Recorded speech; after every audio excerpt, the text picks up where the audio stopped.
Hello and welcome to today's video for New to Teaching Skill Acquisition and Sports Psychology. Our focus today is going to be on top tips for lesson sequencing when planning your delivery for paper 2.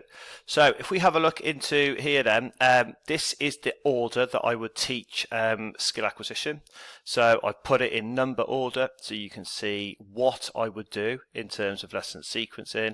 What I'm going to try to do is give you the why. Okay, so to explain why. I think it's worth just considering here why it is that we take that opportunity or we think about how we're sequencing. Because if you imagine, we have students taking in new information on these 8 topic areas.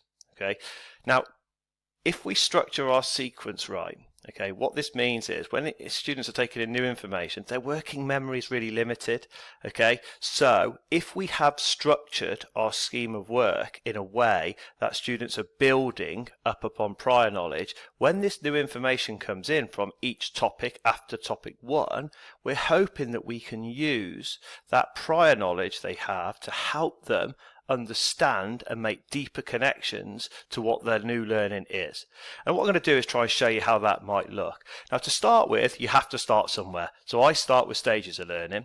Now, stages of learning is a great place to start, and I'll just put those on here because we have 3 stages of learning. Now, the 3 stages of learning, students at GCSE PE will have looked at ability levels. Now, what we have to do is talk about ability level in relation to the stages you move through when performing skills.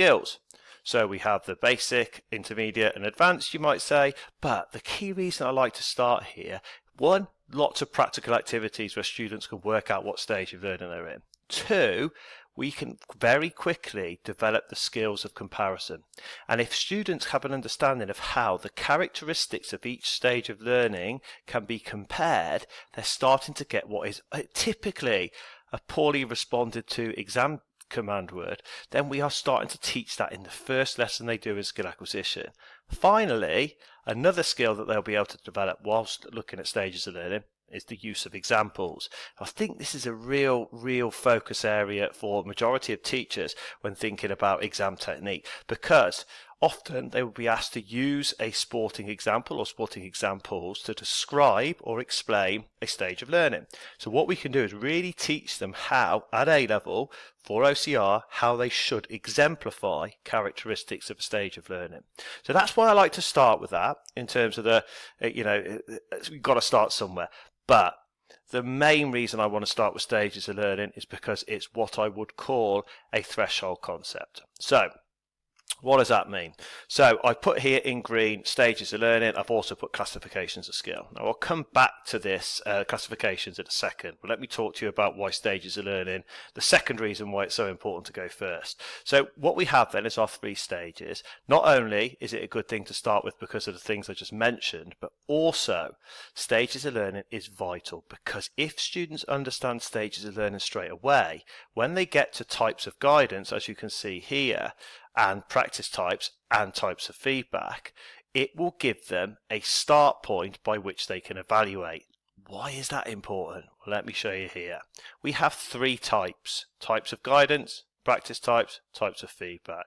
Now if you put those across, altogether that will come to 18 types, because we've got 4 guidance types, we've got 8 practice types, 6 feedback types. If you consider that each of those might need 2 advantages and 2 disadvantages, so 4 evaluation points at the least, that would lead you to 72 evaluation points. Now that can seem ridiculous for students. How am I going to remember all that? But of course it doesn't work like that, because if students are connecting their prior knowledge on stages of learning to help them evaluate which guidance type, practice type and feedback type are going to be most beneficial linked to a stage of learning, suddenly they've cut that massively. So what I'm going to do is show you how that might work.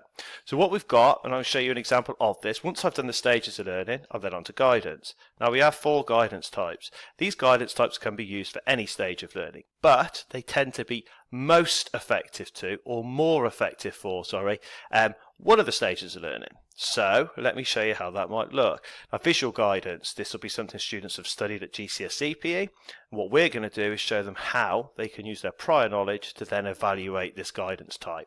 Most of them will be aware that visual guidance is the use of demonstrations to aid the learning of a skill.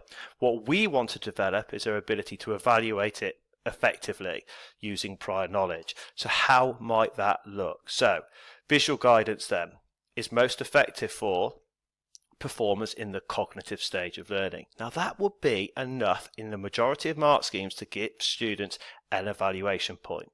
If they can then connect it with the because, they can then use some specific terminology to develop their point, because it allows them to create a mental picture.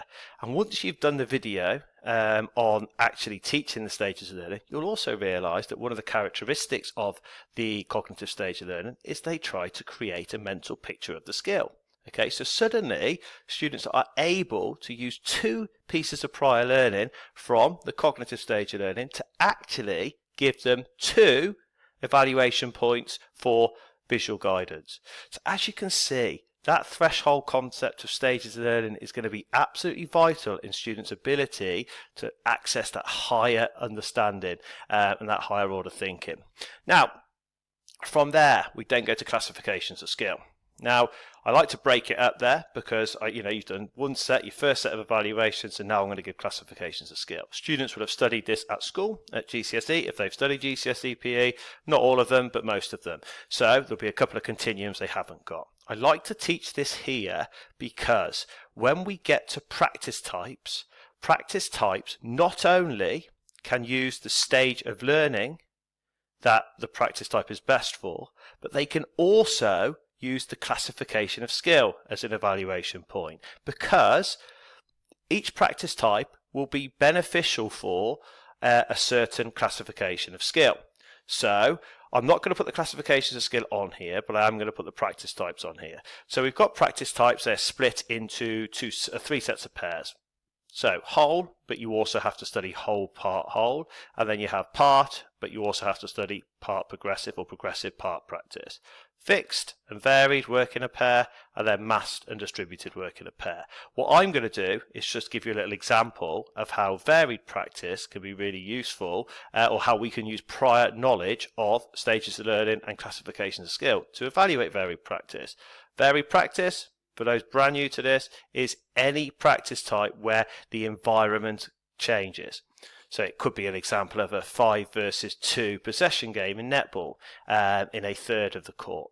That's an example because when passing, the environment changes. The person trying to intercept, your teammates moving, that is varied practice. Okay, so you might even be able to look at this now. Okay, can you work out what stage of learning varied practice might be most effective for? And could you give an example, or could you think of maybe if you've done some classifications of skill, what classification of skill would be most effective for? And that might be something you can just pick up now. Now, the beauty of this is that if a student can say the stage of learning that varied practice is best for or most effective for, then they can connect it by giving a specific justification as to why it's good for that stage of learning, and then give the skill classification it's best for. They're suddenly in a position where they've only actually had to learn one new piece of information, and that is the specific reason why varied practice is effective for the autonomous stage of learning. So let's have a look. Varied practice is most effective for performers in the autonomous stage of learning because this is where the new information comes. It's realistic and it develops schema, which allows them to adapt to new situations. It's also most effective for open skills because open skills are affected by the environment, and varied practice is when the practice environment consistently changes. Okay, not consistently, it changes constantly. So if I went from there, you can see how that would look. So straight away now, they have got all of these practice types to learn, but the way we sell it to them and the way we really try and maximize those deeper connections between the long-term memory and their new information on practice is by linking it to that prior knowledge of classifications of skill and stages of learning. Now, final one we have is feedback types. Okay, so again, we have got 6 types of feedback and they will be split into pairs. We've got positive and negative, intrinsic, extrinsic, knowledge of performance, knowledge of results. Now, follows a similar pattern as guidance types. So what we have here is each feedback type will have a stage of learning it can be best for, okay, it can be good for both, but it can be most effective for. On top of that, we then need to develop it by giving a specific reason why. Now, this helps students get used to this idea of front-loading their evaluation with a stage of learning and then justifying why it is so good. Then, in feedback types, they will also usually get a mark for talking about confidence or motivation increasing as well. So basically, this is going to be a 3-step evaluation process. Stage of learning it's best for, a specific justification as to why, and then finished off by whether it positively or negatively affects confidence or motivation. So let me show you that in action. So for positive feedback is most effective for performers in the cognitive stage of learning because it can strengthen correct stimulus response bond if the positive feedback is correct and increase confidence as a result. So straight away, mark 1. Students might get a mark in isolation for the stage of learning. If they can connect it to this, then they're in a brilliant position. Finally, if they can hook on confidence there, then they are in a position. Now, obviously, in the individual lesson content screencast, you'll get more of a detailed understanding of the feedback types, etc. But I just wanted to show you the reasons and the justifications and my rationale for structuring the scheme of work and the sequence of lessons as I do. Okay, so hopefully you found that useful. I'll just go back onto here to finish. So that is the order that I would teach in. I've tried, that's the what, the whys have been used into there. If I just go back to here, transfer skills, theories of learning, memory models, they are a little bit more taught in isolation. You might be able to get the odd link, but these tend to be more topics that you might build on into year 2 when you go into psychological factors or sports psychology, but these are ones that don't have great connection to prior learning, so they're taught discreetly at the end, and that's the way I would structure my sequence of work for skill acquisition. Okay, thank you very much for listening.